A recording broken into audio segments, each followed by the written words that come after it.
Et coucou, j'espère que tu vas bien. Je suis contente de te retrouver sur ma chaîne.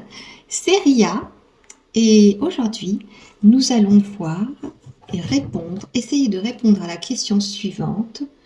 Comment peux-tu reconnaître que tu es dans une relation toxique? Alors pour ce faire, on va commencer par tirer un oracle, l'accord Toltec, qui va peut-être te donner à réfléchir sur quelque chose, sur quoi tu pourrais travailler aujourd'hui. Et puis après, eh bien, on procédera au tirage d'une première carte avec l'oracle G. Voilà, bah écoute, j'espère que tu vas bien. Tu pourras me raconter dans les commentaires si tu as du nouveau. Oh bah écoute, j'en ai tiré 2, c'est drôle. Alors écoute, je sais que l'univers ne veut que mon bien. Alors déjà, c'est bon signe, tu vois. Quand j'arrête de faire tourner mes pensées et que je me connecte à la vie et ses synchronicités, je me rends compte que tout a un sens, même si je ne le comprends pas d'emblée. J'apprends alors à faire confiance aux expériences qui me sont données. Alors tu vois, par rapport à la question qu'on se pose aujourd'hui, à savoir, est-ce que je suis dans une relation toxique? Eh bien, ça a tout son sens.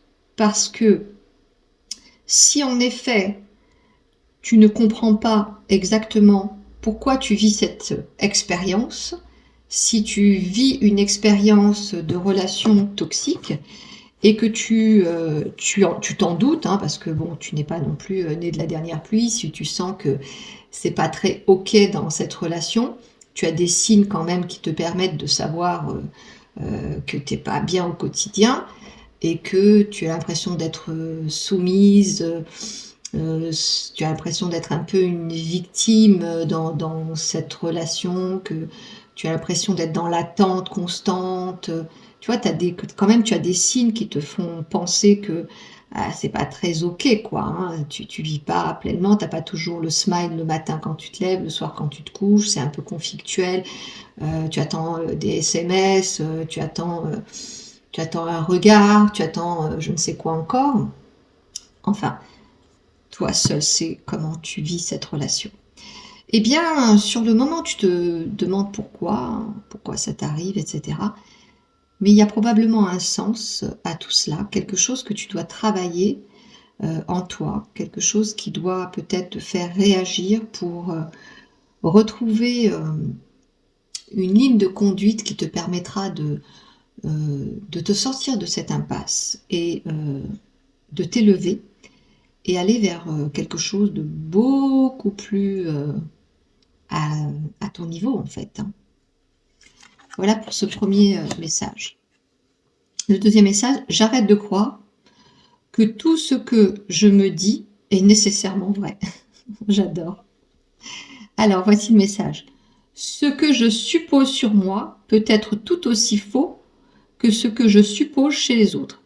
Ah ça c'est vrai qu'on se fait souvent des films, on s'auto-juge et on juge énormément les gens. Une pensée n'est qu'une pensée, elle est relative. Je peux penser cela de moi alors que mon voisin pense le contraire. Tout le monde a raison dans son système de croyances. En effet, nos pensées n'est que le reflet de nos croyances.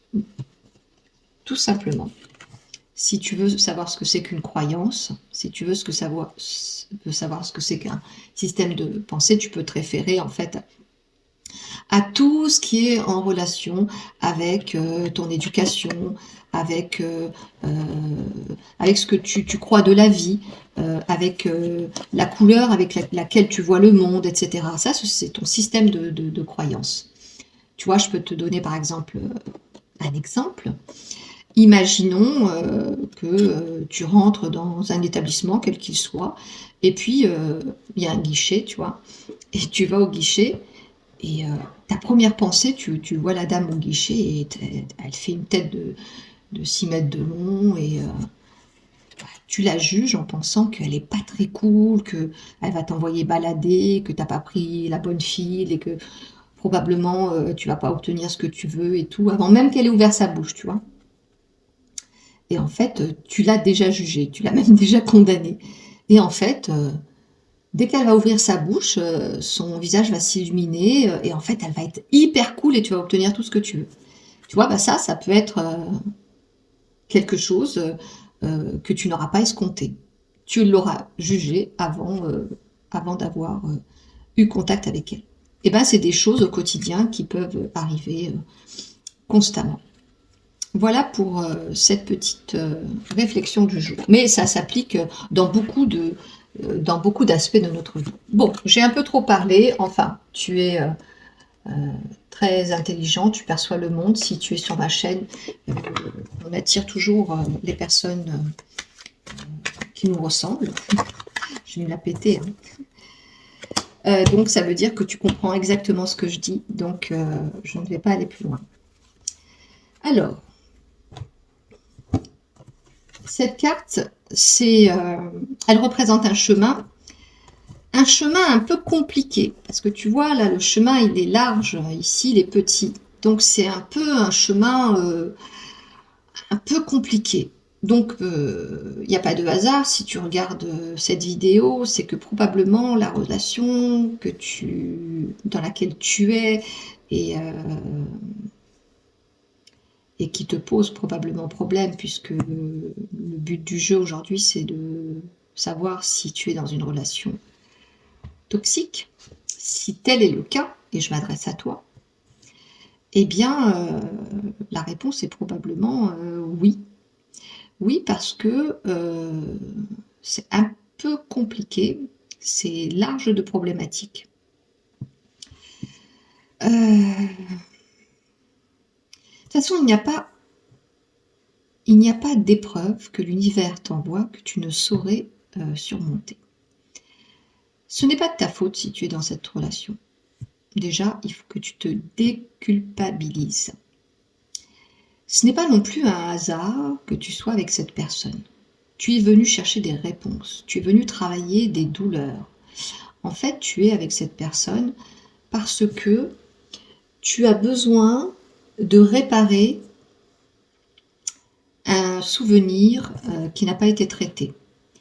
En fait, cette personne est venue te renvoyer à une problématique et elle est venue réveiller en toi des choses que tu dois absolument travailler. Et vice-versa. Probablement que chez toi, cette personne trouvera ou doit trouver des pansements, doit panser certaines blessures à travers toi ou éveiller certaines fractures pour pouvoir lui aussi les travailler. Alors, ce n'est pas dit que il y trouve des réponses ou que tu sois un objet de tumulte à son égard ou peu importe quelle est votre relation, mais toujours est-il que là, c'est toi qui es la personne la plus importante et c'est à toi que je m'adresse et non pas à cette personne. Ensuite, les événements que tu vis aujourd'hui ne sont qu'une répétition de douleurs que tu as vécues dans un passé lointain, plus ou moins lointain. Et ce sont des fractures du passé qui ne sont pas à réparer. En fait, c'est comme si on appuyait sur un bouton qui réveillait ces douleurs du passé.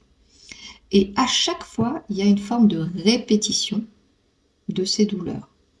Donc, tant que tu n'auras pas compris, eh bien, tu vas répliquer toujours et encore les mêmes schémas, en fait.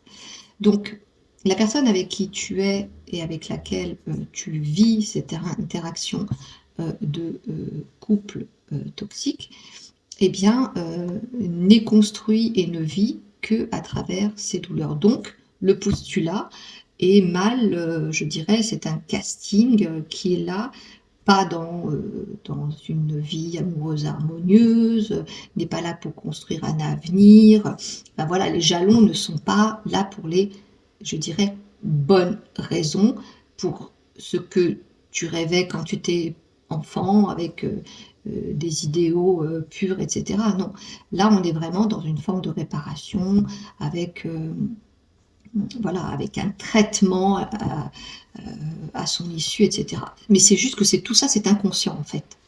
Donc l'important maintenant, c'est que tu prennes conscience de cela et que tu analyses la situation, que tu accueilles cet état de fait et surtout que tu arrêtes de te culpabiliser, que tu arrêtes de vouloir absolument réparer l'autre déjà, parce que c'est toi que tu dois, enfin, qui doit passer en premier, bien sûr. Et puis surtout, il faut que tu fasses l'analyse de ce que tu veux vraiment. Dans la vie, il y a plusieurs solutions, mais en tout cas dans la vie de l'interaction amoureuse, il y a deux solutions. Être heureux, ou vouloir avoir raison, ou vouloir changer l'autre, vouloir imposer, etc. Donc, évite la deuxième solution. Essaie d'être plus dans « je veux être heureuse » ou « heureux ». Et à ce moment-là, tu accueilles tout cela, tu fais l'analyse de ta vie, tu vois où sont tes failles et tes douleurs, tu essaies de les travailler, soit en accompagnement, soit avec des alliés familiaux ou amicaux, ou voilà, d'accompagnement professionnel. Et puis, tu t'écartes de cette relation, tu mets les choses à point. Si c'est une relation toxique, temporaire, parce que c'est un accident de vie entre vous, et que c'est une personne intelligente et que toi aussi, vous trouvez un compromis d'entente et vous faites aider tous les deux dans cette relation, parce que c'est passager, etc. Et que chacun est assez intelligent pour réparer chacun de son côté et donc construire un jeu, un tu et fabriquer un nous parfait. Ou alors, effectivement, tu t'extrais de cette relation toxique et tu marches pour toi, pour trouver la paix et pouvoir te construire pour créer une future relation paisible qui ne soit pas une relation de réparation et qui deviendra de toute façon toxique. Voilà pour, je dirais, le cheminement. Évidemment, si tu as besoin de plus de conseils, hein, tu peux toujours envoyer un mail. Qu'est-ce que tu pourrais faire pour avoir une idée de chemin à prendre sur cette relation-là particulièrement, parce que j'ai dit beaucoup de choses. Je t'ai un peu donné le cheminement, je dirais, de comment on arrive à une relation toxique. Bon, alors, là, le point d'exclamation, c'est que c'est immédiat. C'est-à-dire que si tu m'écoutes et que tu es dans ce genre de relation, c'est impératif, c'est immédiat. Le coup de théâtre, c'est-à-dire la prise de conscience, elle est rapide. Elle est rapide, elle est là, c'est clair, net et précis. Voilà.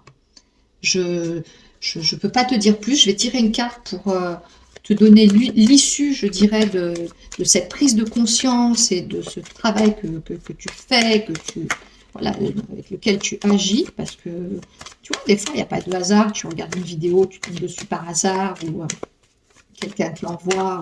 Ça peut être ma vidéo ou la vidéo de quelqu'un d'autre, et tu sais pas, mais tu vois, oups là, ça saute, ça saute. Tu vois, parce que si tu ne fais rien, il y a une histoire d'instabilité, et voilà, il y a les nouvelles. Ça a sauté, ça a voulu parler. En fait, tu reçois des nouvelles sur cette instabilité. En fait, on t'informe. C'est clairement ça. C'est-à-dire que tu es informé sur cette situation. En fait, on est en train de te dire « Oh, et fais quelque chose. » Très clairement. Très clairement. En fait, il est temps pour toi d'entendre que tu dois agir pour ton bien-être. L'amour, la relation amoureuse, c'est quoi? C'est deux personnes qui ont chacun un package de vie, donc deux étrangers qui se réunissent. Il y a donc un jeu, le moi, donc toi là qui me regarde, le moi qui est abouti a priori, Et il y a un tu, donc l'autre, qui est censé être abouti, et d'un commun accord, crée dans un pot commun une fabrication d'un nous, donc une entité nouvelle que chacun va apporter dans ce pot commun. Et pour que ça existe, il faut qu'il y ait plusieurs ingrédients. D'accord? Et que pour que ces ingrédients puissent fabriquer quelque chose de beau, il faut qu'il y ait en effet des ingrédients comme le respect, l'amour, la bienveillance, l'encensement de l'un et de l'autre, l'accompagnement, mais il n'y a pas un jeu prédéfini. Donc déjà, il n'y a pas de stratégie préalable. C'est-à-dire que déjà à la base, si tu dis « ouais, il faut que je trouve un mec comme ça parce que s'il est comme ça, je pourrais pas faire ça », c'est déjà de la stratégie. En fait, il faut que tu partes vierge, et ça je le dis au masculin et au féminin, hein, donc si tu me regardes, tu es un garçon ou une fille, c'est valable pour tous les deux, pour n'importe quelle direction sexuelle, hein, on est d'accord. Il faut partir vierge vers l'autre, c'est-à-dire ces deux êtres qui se rencontrent, et peu importe ce que l'on a vécu, on ne va pas chercher l'autre pour une compensation, mais vraiment pour un partage, pour un développement, pour créer de la magie, pour créer un nous équilibré. Voilà, c'est maintenant qu'il faut que tu mettes fin à ce jeu toxique, pour être libéré, créer un nouveau toi, pour rencontrer un nouveau lui ou elle, afin de créer un futur vous qui soit beaucoup plus équilibré. Voilà, ben j'espère que tu as passé un bon moment avec moi. C'était Ria et je te souhaite de faire un bon chemin de développement pour créer un merveilleux couple. À bientôt.